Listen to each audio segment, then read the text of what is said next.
You're listening to Where You Live with Gene and Tony. Welcome back to Where You Live with Gene and Tony. We are broadcasting live from the Concierge Landscape Studios. This hour is also brought to you by Extreme Exteriors.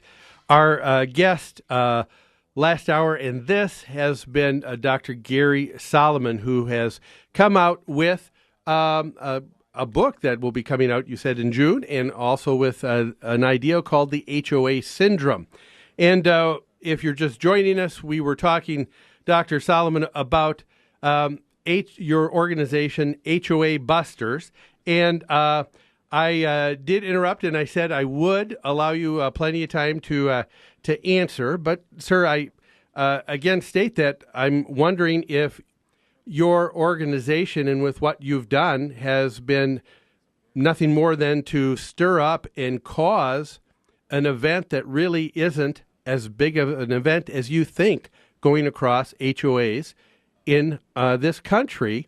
And now with setting up HOA Busters, you're setting up a natural organization that can help these individuals and you financially benefit from the work of HOA Busters to these individual homeowners. I would imagine you say this is not true. Yeah.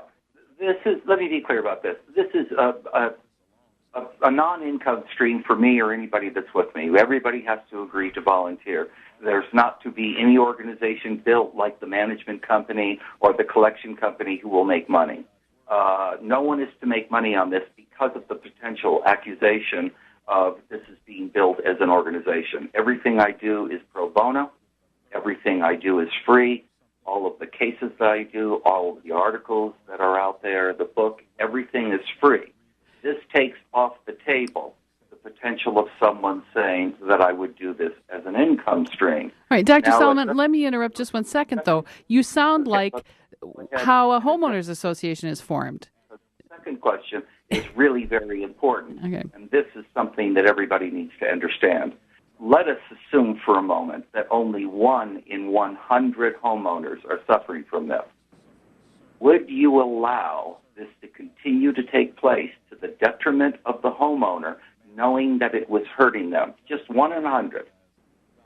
Well, I don't believe that it's intentional on the parts of the board or management. I don't believe in your syndrome. I don't believe that there's Nazi strategies going on in homeowners associations. That's not to say that I don't think that one person is suffering because of the homeowners association. But Tony, you would be the first to also agree that you would also say that not everybody who's on a board is not doing something because of being a bully. There are some bullies. We're able to identify just 1 in 100 as a result of the necessary testing. Just 1 in 100, in fact, we're able to correlate it. Would you, in fact, support the process going forward?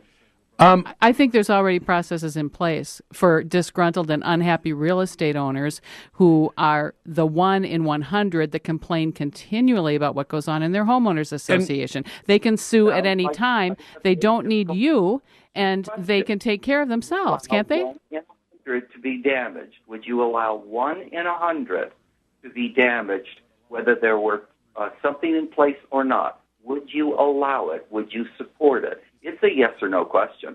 The answer is no. I would not support an entire organization that was focusing on helping 1 person in 100 by destroying 99. Okay, that's what I need to hear. All right. Okay.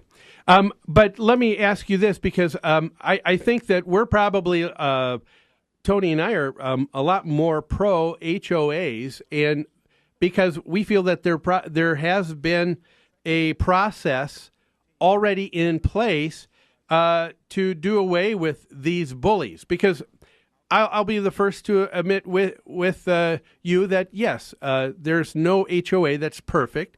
From time to time, there are people that will get on an association board, will be there for year after year, and these are people that have bullying techniques. They are overreaching, overstepping in their authority.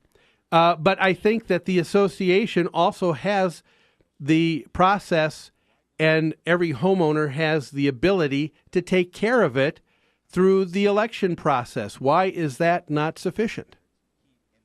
Well, my observations and the work I've done thus far is that as a result of the way that the organizations are run, the few people that go onto the board are the few people who are actively interested in this. Most people just want to be left alone. Yeah, I think apathy is a huge problem in any community, whether it's single family or homeowner association.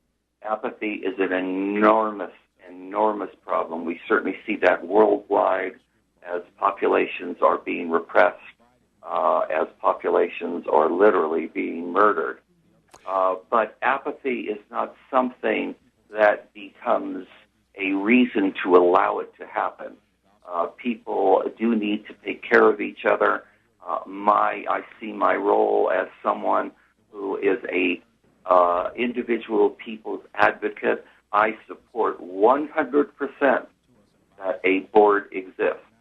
I do not support at all that any inimical or hostile behavior take place to a homeowner in such a way that it causes emotional or physical problems in their life. Well, I agree. I would agree that no one should do that. However, there is no guarantee that what someone says or does is not taken that way. And because in my experience, Dr. Solomon, I don't know how many times.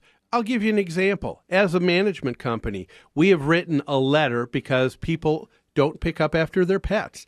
And one of the rules says that dog droppings need to be taken up. Immediately. And so we write a letter, and it states this. Dear homeowner, it has been brought to our attention that you may not be picking up daily after your pet. And we say it just like that. What are the exact words that homeowner says at the next board meeting?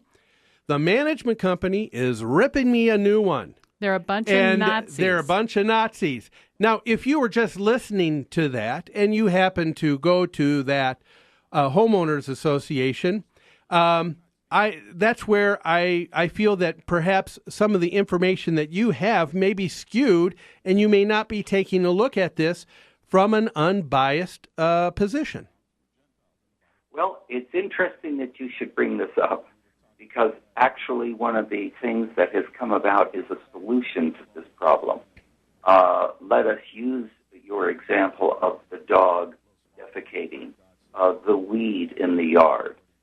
Now I'll move forward and say that the management companies are making between $20,000 and $30,000 a year by managing these communities.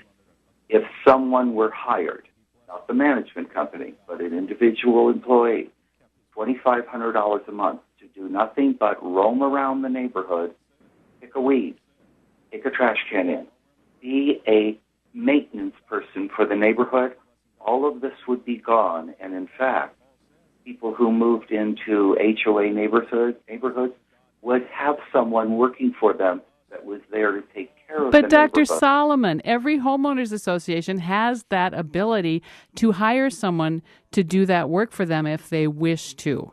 I'm sorry, we have to take another break right now.